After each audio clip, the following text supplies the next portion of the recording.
All right, Nick Baldwin for MMAstucker.com here with a welterweight fighter. He takes on Sheldon LeBlanc at Mercenary Combat League 1 on the main card in the first pro MMA card in Winnipeg here in Winnipeg. It goes down this Friday at the RBC Convention Center. Vyron Phillips. Vyron, thank you very much for the time. How are you? I'm good. How about yourself? I'm doing well, thank you again. And we're here at the Lady Victory School. Talk to me about why you're training here. Obviously, you train in Winnipeg once, on occasion at the Canadian Fighting Center. We're at a school in Winnipeg. How do we find ourselves here? Well, the gym that we usually train is across the street.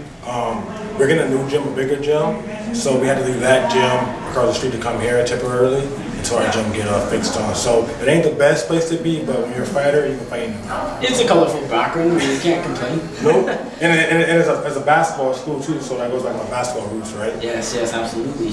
For anybody that doesn't know, you did U of M basketball. Yeah, played basketball. University of Manitoba. Yep, played at the University of Manitoba. Really good team that year. Really good team on paper. We didn't do as well on paper, individually, we was like the best team in Canada. And so how, for anybody that doesn't know and maybe just learned that, how did you find yourself going from basketball all the way to mixed martial arts? It's completely different. It is, but when I was younger, I used to box, but I come from a poor neighborhood, a bad neighborhood, and I wanted the way out, so I knew at the time MMA wasn't around, and boxing, there was no scholarships for boxing, but I used basketball to get me out. And then, so once I graduated university and was a King of the Cage poster up, I got back into it. All right, so your last fight was at Hard Knocks in March, and you came up short, but you did suffer an injury. So it looked like a leg injury, some sort of ankle injury, a broken leg, fractured leg. What ended up? What was it? What exactly did you injure that March 17th fight? It was I broke my leg, the fibula, and dislocated my ankle, tore all the ligaments of my ankle. It was one of those things with a freak accident, like one of a million happened to me. I just came back from a bicep injury and then that happened. So yeah, it was a freak accident. It really sucked. I felt, with respect to Pete, but I felt that fight. I was getting my groove on, it turned out to be a really good fight, and then I ended up hurting my leg. Well, recovery seems to have gone quite well for you. You're standing, you have a fight coming up in just a couple of days. How was recovery? How long, since when have you been 100%? Well, yeah, when it happened, and if you watch the video, I hit the ground. I hit the ground not because it was a pain, but I was like, damn. Because I see my foot facing the wrong way, and I thought about Anderson Silva, and I was like, I'm probably done now. So that's why I thought I was done. But after it settled in, I was like, you know what?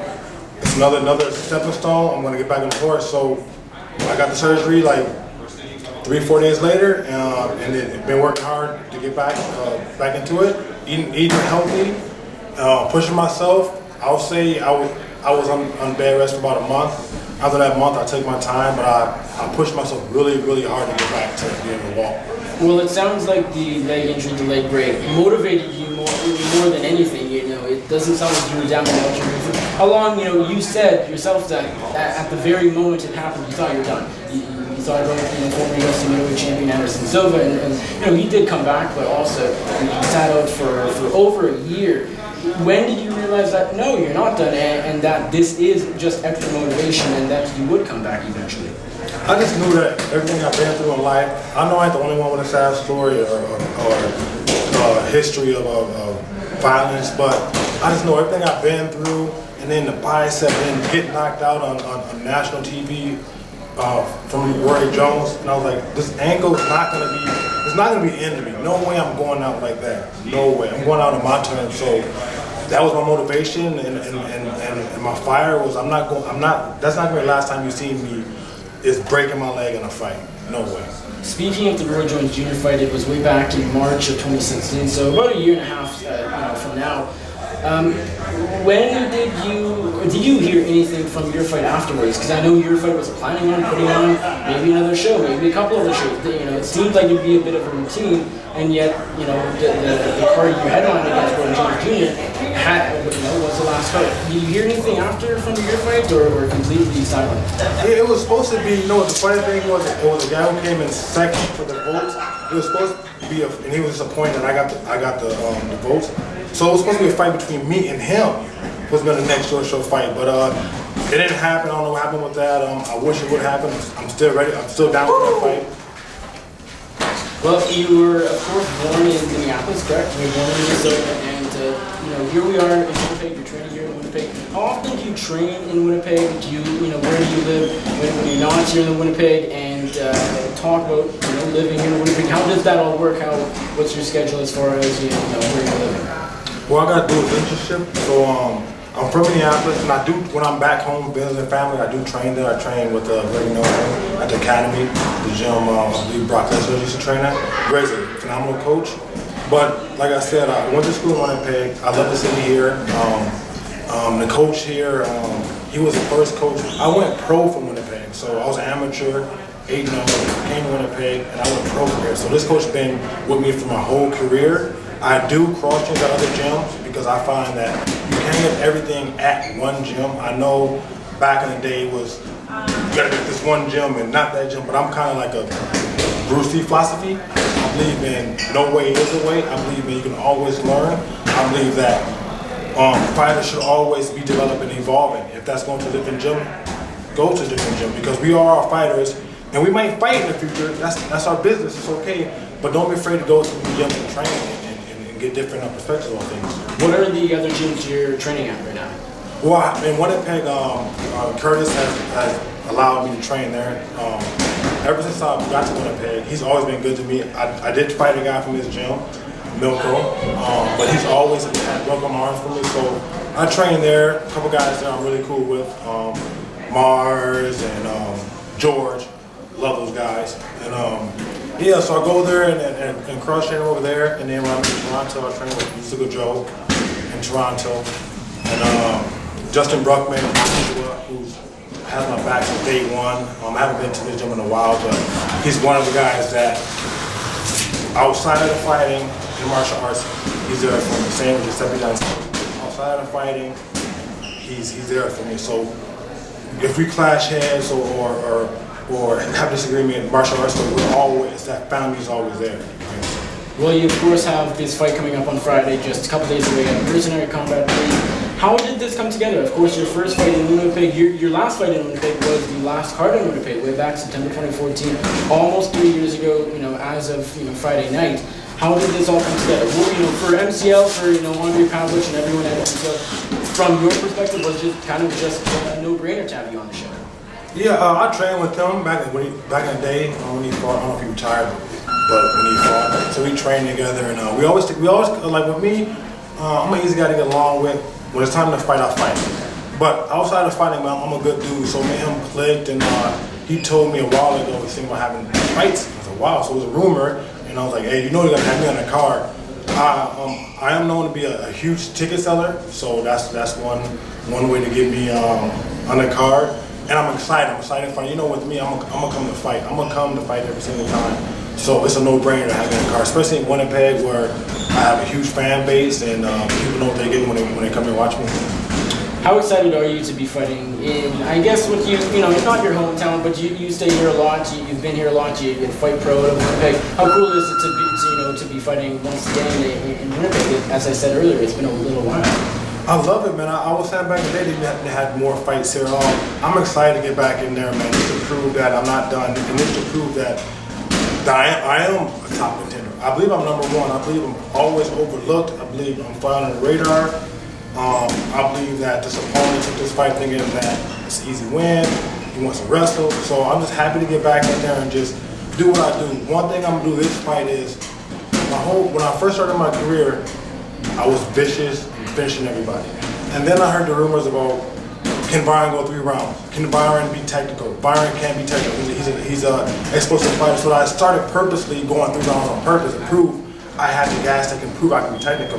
Right now, I'm going back to my roots, man, and this fight's not for my fans, not for my family, not for my history. This fight's a fight. I'm going out there to be as vicious and brutal as I ever can be.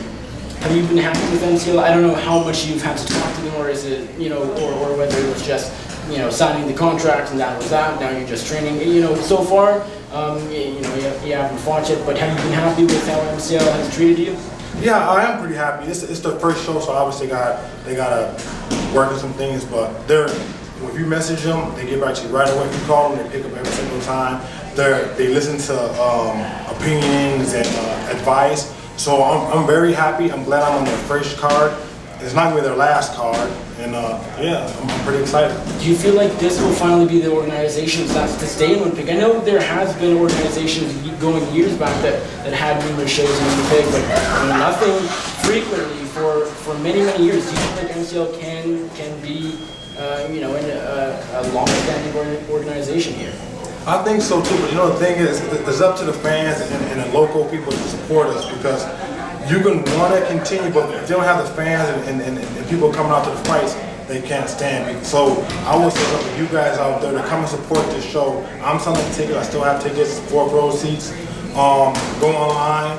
But come and support this show. I know UFC is coming in December, but these guys in this card, potentially some of these guys came into UFC. I know I'm going to be there.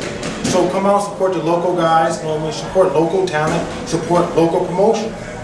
What are your thoughts on the UFC coming back to Winnipeg? It's of course been 4 years. They were last back in June 2013. It's been a little while. Do you feel like this steals MCL's thunder? Do you think it adds on to it? Do you think everything's good? The more MMA here, the better. What are your thoughts on UFC back here? I think UFC does take a little bit from the MCL's thunder, because people might want to save money for the UFC. But I do think it's good, because UFC coming back here, the first time they must have had success, because this town do love fighting. So the UFC coming here, I think it helps me as a fighter to make sure I put on a good show, because maybe Dana White would want some local guys or some guys from this card that did well, the headline, the undercard. So it gives us fighters more fire to fight and put on a good fight, and gives the fans a peek at some of the fighters they might see in the future in that big show. So you took this MCL 1 fight against Sheldon LeBlanc on short notice. Does that change anything? Does that affect how you've been training, your preparation, or is this just another fight? Just another fight. I train the same way for everybody, the same exact way. I don't worry about what they're going to do. They're going to worry about what I'm going to do. Most likely he's going to do what they all try to do. You know what that is. But yeah, I just do what I do and go out there and fight. This fight is at 175 pounds. It's a catchweight fight. Is that simply just because it's short notice? Yeah, you know what? I could have made 170 easy, but making 75, I can eat, I can feast, full belly. So 175, you know what? I said to MCL before they even asked it, I was like, you know what? They changed weight classes, right? So adopted a new weight class. So 175, man, if that was adopted by all organizations, I'll be feasting every day and happy with welterweight, whatever you want to call it. Yeah, 175, that doesn't flow off the tongue as well. Yeah, it doesn't. 185, is that ever in your future? You have really full belly and put on a bit of muscle. I mean, it sounds great. You don't have to cut much weight, probably none. I don't know exactly how much you cut. Could you ever fight at 185 just to get rid of weight cutting? Because weight cutting is a big issue in the sport. Yeah, actually as an amateur I fought at 185. I walked around at 85, I fought at 85, so I didn't cut. I have been thinking about going to 185, but honestly, I'm a guy, I'm very naturally strong. I don't lift heavy weights. And I find the middleweight guys are coming down for 220 or 215. They're bigger guys with bigger muscle. If I went up, I would have to put on muscle, which I don't want to do, because I'm the type of guy who believes in more stamina than muscle. So, but I have entertained that idea of going to middleweight. I would fight middleweight with the right fight, with the right person, for sure. Well, you're fighting Sheldon LeBlanc at MCL 1. How do you feel like you get the job done? How do you match up against him? What are your thoughts on Sheldon and his opponent? And how ultimately do you get the W on Friday? I match up pretty well against him. I'm going to finish him. Come out there to finish him. The only thing he can try to do to me is hold on to me and try to hump on my leg. But I'm hoping it's my first fight back. I mean, I've been off from an injury, but it's the first fight in Winnipeg in a few years. I'm hoping he comes out there and fights, man. Like, just come out there and fight. I haven't had one guy to go out there and just fight. And let's go in the middle of the octagon, put our hands up, and let's fucking, excuse me, and let's fight, man. I mean, I know the MMA, wrestling, grappling, I do all that stuff pretty well. But let's give the fans their money, because $55, $100 tickets. Let's give them a fight, at least one round. Let's give them a fight so we can be remembered, right? And that $500 bonus looking good. Are MCL giving out bonuses, do you know? Yes, they are. For fight night and performance, or just fight? Knockout of night and performance. Nice. Vyron, thank you very much for the time. If there's anybody you'd like to thank, any sponsors, family, thank yous, anyone, floor is yours, go ahead. First, I want to thank my family. I want to thank everybody who support me, the Dahlia family, the Blue family, Trisha, Feud Evolution. I want to thank my dietitian, Stephanie. I want to thank Underdog with Lester over at Shorebrook, the training facility. I want to definitely thank CFC, Giuseppe Dantelli. I want to thank Curtis for having his doors open at WAMA. I want to thank Musical Joe. I want to thank Gracie Jiu-Jitsu and Susan Marie, Chris, and then just thank everybody that had my back. If I forgot you, don't mean I'm not appreciative. Just I got a lot going on. But I want to thank everybody that's been in my corner, supporting me. I want to thank everybody who's been doubting me. And for all you commentators out there, man, start giving me some love, man. Start paying attention to my fight and paying attention to the small details I do. Because I do a lot of things out there you guys don't catch. Vyron, thank you very much for your time, and best of luck to you on Friday night. Thank you.